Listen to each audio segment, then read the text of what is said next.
Sebelum kita lanjut, jangan lupa like, comment, subscribe, dan nyalakan notifikasinya agar tidak ketinggalan info terbaru lainnya. Semoga bermanfaat. Al-Ikhlas ini. Bismillahirrahmanirrahim. Saya ambil Al-Quran dulu ya. Izin aku saya ambil Al-Quran dulu. Silakan. Sambil nunggu berunda. Jangan lupa cebok baru pegang Quran, Bang. Ya. Berunda sambil nunggu Nugroho. Saya mau pamit, kita belusukan dulu berunda ya. Nah, Mau kemana, Dek? ya mau ke tempat lain biar menyebar lah berunda ya. Baik. Oke. Makasih Ustaz Tata ya. Ustaz Tata makasih ya. Ya sama-sama. Pak Ustaz apa? Ya selamat juga untuk yang malaf ya. Oke. Assalamualaikum warahmatullahi wabarakatuh. Waalaikumsalam warahmatullahi wabarakatuh. Bisa saya mulai, Bang? Lanjut. Bang Nugroho. Ya. Ya, Bang Suma. Dalam Al-Quran surah Al-Ikhlas dinyatakan kemudian Qul huwallahu ahad. Katakanlah dialah Allah yang Maha Esa. Kalau di dalam Islam pencipta langit dan bumi itu kami menyebutnya dengan nama Allah. Dan Allah ini mencakup sebagai hakikat pencipta langit dan bumi yang Maha Esa. Menurut Saudara Nugroho, apakah pencipta langit dan bumi kita ini Maha Esa? Ya, Maha Esa. Alhamdulillah, Masya Allah. Kemudian ayat selanjutnya Al-Quran mengatakan Allahus Samad. Allah tempat meminta segala sesuatu. Menurut saudara, pencipta langit dan bumi yang diajarkan oleh para nabi, apakah betul itu adalah tempat segala sesuatunya bergantung? Tempat meminta, betul ya? Betul, Bang Suma. Masya Allah. Kemudian dalil berikutnya dikatakan kemudian di dalam surah ini, lam yalida macam kau meminta pada walam yulada. Allah tidak beranak dan tidak pula diperanakkan. Pencipta langit dan bumi itu tidak beranak dan tidak diperanakkan. Apakah menurut saudara ayat ini keliru? Sabar Bang Claudio, habis ini giliran Anda saya terapi ya. Santai aja duduk situ ya. Santai. Saya hanya ingin mengukur kemudian teman-teman Kristen dalam pandangan bertuhan di dalam kaidah akal. Tuhan pencipta langit dan bumi itu tidak beranak dan tidak diperanakkan. Saudara Nugroho, bagaimana pandangan saudara tentang kaidah itu? Setuju. Setuju. Yang terakhir, walam yakullahu kufuwan ahad. Tidak ada sesuatu pun baik di langit maupun di bumi yang setara dengan pencipta langit dan bumi. Setuju nggak? Atau gimana? Setuju. Allahu Akbar, Masya Allah. Jadi dalam hal ini kaidah bertuhan di dalam Islam, seorang Kristiani dari sekte Katolik pun mengiyakan. Yang satu kenapa makannya perut kelapa? Dia dulu. Sabar Bang Claudio. Sabar Bang. Nanti saya turunkan loh kalau nggak kondusif. Lanjut dulu. Di mulut ada kipas angin di dalam kayaknya. Sabar dulu Bang, sabar. Hargai teman kita. Ya. Itu tadi. Begitu mic-nya dibuka habis. Berarti di mulut ada kipas angin. Walam yakul lahu kufuwan ahad. Pencipta langit dan bumi itu tidak ada sesuatu pun yang setara dengan dia. Nah ini alhamdulillah saudara kita mengiyakan, karena itu memang masuk akal, masuk dalam rasio manusia. Nah sekarang silakan Anda memperkenalkan Tuhan yang Anda sembah, saudaraku. Saya pun boleh ditanya, apakah Bang Suma setuju kalau Tuhan menjelma menjadi makhluk? Nanti saudara Nugroho tanya ke saya akan jawab. Tapi tolong yang di bawah ini yang telan kipas angin disuruh diam dulu. Silakan. Ya kalau di Katolik kan ya seperti biasa lah, menuhankan manusia. Nah, gimana dong? Seperti biasa. Tadi katanya bukan manusia dan bukan manusia. Gimana itu Bang? Ya, seperti. Ya, kalau di Katolik Katolik ya seperti biasa lah, menuhankan manusia, paus, uskup, kardinal, gitu-gitulah. Gitu. Jadi gimana itu Bang? Tadi Anda mengiyakan di Quran surah Al-Ikhlas? Iya. Ya. Atau jangan-jangan sudah mau meninggalkan Katolik juga ini? Oh, belum. Kamu manusia mengikut wajah kami. Tuh kipas angin kan, coba kipas angin dalam mulut. Mungkin dia jual kecap nggak tuh Bang? Jual kecap nggak? Oh iya. Lah kau turun dulu aja lah, berisik. Lanjut guru dah. Ya, jadi gimana saudara? Silakan. Ya itulah, kalau kita di Katolik itu kan beda dengan Kristen ya. Kalau Kristen itu dia bisa mengemukakan pendapat dia. Kalau di Katolik itu ya terbentur doktrin. Dan hierarki tadi. Ya, jadi namanya saya sering kok Bang Zuma, saya ngobrol sama Bang Arti ya, di otak saya masuknya tetap pikiran saya sama Bang Arti masuk nih pikirannya sejalan. Cuma pada waktu kita masuk ke ranah kekatolikan ya tetap aja yang dipakai kan Katolik, yang dipakai hierarki pastor. Oh iya. Gitulah, kita nggak bisa ngomong kan gitu. Itu. Baik. Itu Bang Zuma. Jadi kalau berbicara mengenai dogma, percaya nggak saudara kalau Yesus pun mendogma murid-muridnya? Ya, percaya. Oke. Ketika Yesus mendogma muridnya, waspadalah agar kamu jangan disesatkan, sebab banyak orang yang akan datang dengan memakai namaku dan berkata akulah Kristus. Mereka akan menyesatkan banyak orang. Ini dogma, betul? Betul. Nah, jadi murid yang dimaksud Yesus di sini itu Bani Israel atau Katolik? Kalau di situ Bani Israel. Bukan Katolik. Bukan, belum ada Katolikan dulu. Allahu Yesus Akbar. ngomong gitu kan. Nah, jadi ketika kemudian murid-murid dipesan, menerima pesan agar waspada, Matius 24 nomor 4 nomor 5, agar supaya waspada kepada setiap orang yang datang dengan memakai nama Yesus dan berkata akulah Kristus. Artinya gini, orang itu datang kemudian mengaku kalau dia Yesus dan gelar dia adalah Kristus. Sang murid menerima doktrin itu, sehingga ketika Katolik lahir, murid-murid ini percaya nggak dengan pemberitaan otoritas Katolik yang tersebar ke seluruh penjuru, termasuk kepada Yerusalem? Kira-kira murid yang menerima pesan tadi itu percaya nggak kepada pemberitaan Katolik bahwa Paulus bertemu dengan makhluk, bertemu dengan roh cahaya yang mengaku Yesus Kristus? Ya, silakan. Kalau murid yang percaya, kalau itu kayaknya si G mau pamit dulu kayaknya. Pamit. Oh, Ya nggak apa-apa. Pamit dulu deh, nggak apa-apa. Bang, Pak, saya izin dulu ya. Ini gue gemeter nih, belum makan dari pulang kerja. Jadi iya, puasa malam. Iya, lanjut. ikut live di IG. Oh iya, siap adik ipar, nggak apa-apa. Terus Bang ya. Iya, siap adikku, siap. Masya Allah, yang bawah pada marah sekali kalau aku ngomong kayak gitu, Bang. Cangkrik. Ya, lanjut. Silakan. Kalau Paulus tadi belum sampai ke situ Bang Zuma, kajian saya itu belum sampai ke situ ya. Apakah? Ya, karena gini. Apa namanya? Nah, boleh buka Bible, saudara, buka Bible Matius 24. Ya, coba dibuka Matius 24. Kucing, minggir dulu lah. Matius 24. Iya.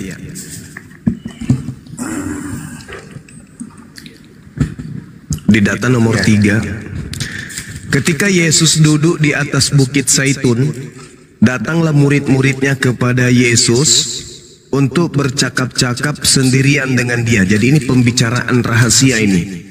Pembicaraan rahasia karena di situ mereka boleh dibilang ya, kapan yang sifatnya amanat. Katakanlah kepada kami. Nah, ini rahasia ini. Katakanlah kepada kami, bila manakah itu akan terjadi dan apa tanda kedatanganmu? apa tanda kedatanganmu? Yesus kemudian menimpali, tanda kedatanganku itu adalah, itu di data nomor 27 dan nomor 30 bang, itu data kedatangannya. Dia katakan sama seperti kilat memancar dari sebelah timur dan melontarkan cahayanya sampai ke barat, demikian pula lah kelak kedatangan anak manusia. Itu tandanya. Tandanya sama seperti kilat memancar dari timur sampai ke barat, melontarkan cahaya. Itu tanda kedatangan Yesus. Di data nomor 30, pada waktu itu akan tampak tanda anak manusia alias Yesus di langit, dan semua bangsa di bumi akan meratap, dan mereka akan melihat anak manusia itu datang di atas awan-awan di langit dengan segala kekuasaan dan kemuliaannya. Artinya ketika Yesus ditanya, "Guru, apa tanda kedatanganmu?" Tanda kedatangan Yesus akan nampak dia di langit, dan semua bangsa meratap, semua manusia meratap, dan manusia seluruhnya akan melihat Yesus datang di atas awan-awan. Matahari menjadi gelap, nomor 29, bulan tidak bercahaya, bintang-bintang akan berjatuhan dari langit, dan kuasa-kuasa langit akan guncang. Ini adalah tanda kedatangan Yesus. Seirama dengan Al-Quran yang menceritakan, wa innahu la ilmul lisa'ah fala tamtarunna biha wattabi'un hadza siratul mustaqim. Petunjuknya kemudian ketika Nabi Isa alaihi salam datang untuk yang kedua kalinya, itu benar-benar pertanda detik-detik menuju kepada kiamat. Guru, apa tanda kedatanganmu dan tanda kesudahan? Dia mengatakan, tanda-tandanya langit tidak, matahari tidak bercahaya, bulan tidak bercahaya, matahari menjadi gelap, bintang berjatuhan, kuasa langit berguncang, aku datang di tengah langit dan seluruh manusia akan melihat aku. Itu tanda kedatanganku. Lalu Yesus tidak sampai di situ aja.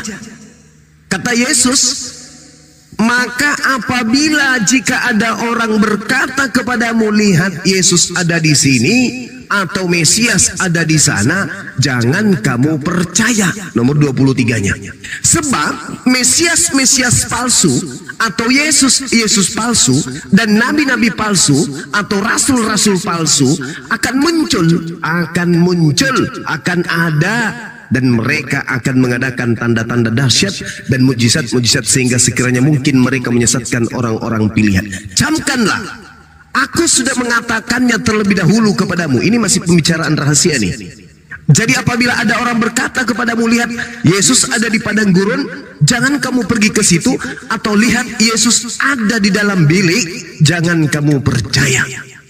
Nah, pertanyaannya kemudian, apakah tanda-tanda ini, matahari tidak bercahaya, bulan kemudian matahari menjadi gelap, bulan menjadi tidak bercahaya, bintang-bintang, apakah tanda ini kemudian datang kepada Paulus ketika dia mengaku, siapakah engkau Tuhan? Akulah Yesus yang kau aniaya. Berarti ada kedatangan tuh. Yesus kedatangan, maka Paulus kedatangan. Nah, tanda kedatanganku bla bla bla bla. Kalau ada yang ngaku-ngaku aku tanpa tanda-tanda itu, jangan kamu percaya. Nah, coba bagaimana Saudara Nugroho menyikapi data Matius 24 ini? Silakan. Kalau lihat clue-cluenya pasti bukan lah. Pas waktu Paulus kedatangan Yesus, pasti Yesus kau ya. Kalau clue-cluenya. Bahaya ini. Saya tarik kesimpulan, Bang. Ketika kemudian di dalam Matius 23 sebelum Matius 24, Yesus kemudian menerangkan begini kepada murid-muridnya nih, lagi-lagi kepada murid-muridnya, bukan kepada Katolik, juga bukan kepada Islam. Apa kata Yesus? Berkatalah Yesus kepada orang banyak dan kepada murid-muridnya, ahli-ahli Taurat dan orang-orang Farisi telah menduduki kursi Musa. Sebab itu turutilah dan lakukan segala sesuatu yang mereka ajarkan kepadamu. Artinya ajaran ahli Taurat ini dibenarkan oleh Yesus, ajaran orang Farisi ini pun diajarkan oleh Yesus. Tetapi Tetapi kata Yesus, janganlah kamu turuti perbuatan-perbuatan mereka, karena mereka mengajarkan Taurat tetapi tidak melakukannya. Ikuti perintahnya itu. Kemudian nomor 15-nya dikatakan begini oleh Yesus. Celakalah kamu wahai ahli Taurat. Celakalah engkau wahai orang-orang Farisi. Celakalah engkau hai orang-orang munafik. Sebab kamu mengarungi lautan dan menjelajahi daratan untuk mentobatkan satu orang saja menjadi penganut agamamu, dan sesudah ia bertobat kamu menjadikan dia orang neraka dan 2 kali lebih jahat daripada kamu sendiri. Satu. Yang kedua, di Galatia 2 nomor 8 Paulus mengaku, aku diutus kepada orang-orang yang tidak bersunat. Yang ketiga, Galatia 1 nomor 15 Paulus mengaku, aku diutus kepada non-Yahudi. Yang keempat, Paulus ahli Taurat, Paulus orang Farisi. Kalau kita merujuk kepada 1 Korintus 9 nomor 20-21, Paulus juga adalah orang munafik. Maaf, karena di sana dia mengatakan begini, kepada orang Yahudi saya mengaku Yahudi, kepada orang yang taat kepada Taurat saya mengaku taat kepada Taurat meskipun saya tidak taat kepada Taurat. Nah, ini artinya munafik, mengaku orang Yahudi ketika ketemu orang Yahudi, mengaku Yunani ketika ketemu orang Yunani, mengaku taat Taurat ketika ketemu orang Taurat, mengaku tidak taat kepada Taurat ketika bertemu dengan orang yang tidak taat kepada Taurat. Munafik. Mohon maaf nih, pertanyaan saya kepada saudara, siapa ahli Taurat, orang Farisi yang menjelajahi daratan, menyeberangi lautan, kemudian mentobatkan orang di luar Yahudi untuk menjadi pengikutnya, yang Yesus katakan, engkau jadikan dia orang neraka. Ini siapa ini? Siapa oknum orang Farisi, ahli Taurat, yang mengaku dirinya diutus keluar menjelajahi daratan, menyeberangi lautan untuk mentobatkan orang di luar Yahudi? Silakan. Paulus ya. Ya, Paulus. Jadi yang tadi kemudian yang datang Paulus tuh. Yang tadi datang kepadanya Paulus, Anda sendiri mengatakan itu adalah palsu, diduga palsu. Kemudian yang orang munafik nyeberangi lautan pengikutnya orang neraka juga adalah Paulus. Lalu kurang apa lagi? Bukankah Yesus mengatakan hidup kekal itu adalah mereka yang mengaku dengan mulutnya bahwa engkaulah satu-satunya Tuhan, tak ada yang lain, dan mengaku Yesus adalah utusannya. Asyhadu an la ilaha illallah wa asyhadu anna Yesus Rasulullah.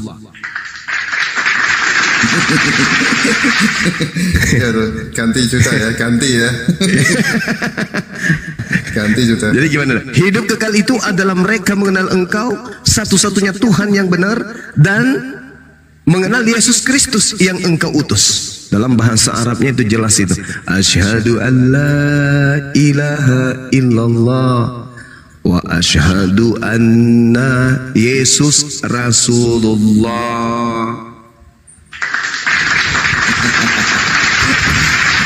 Mantap. Gimana saudaraku?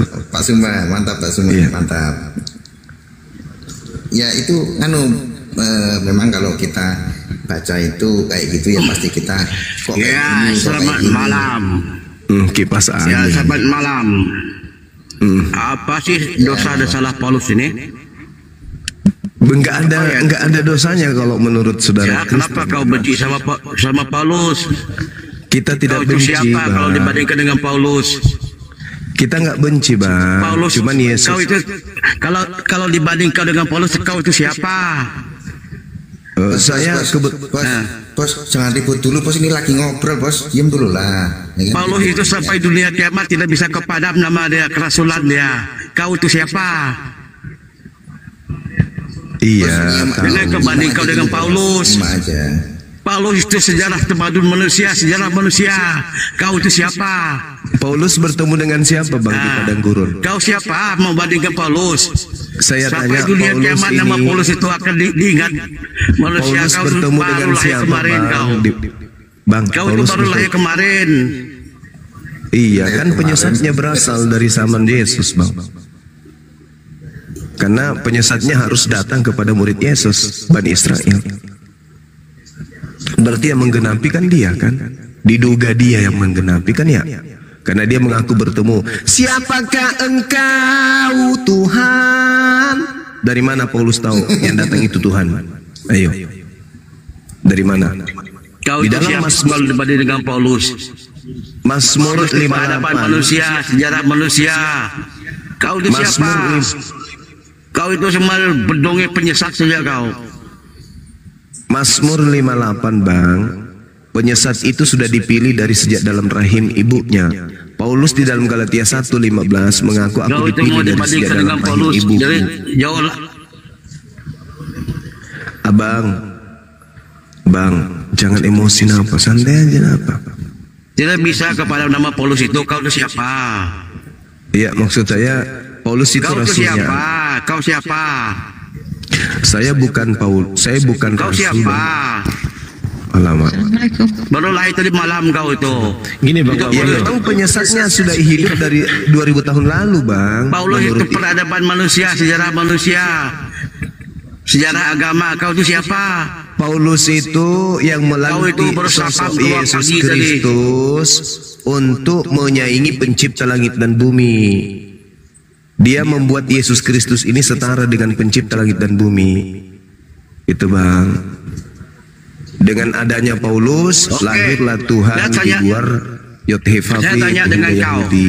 kau. Sebentar Saya Bang tanya Zuma. dengan kau. Sebentar Bang Claudio, sebentar. Saya Saya tanya Zuma saya dulu. tengahin dulu sebentar Bang Claudio. Saya sabar.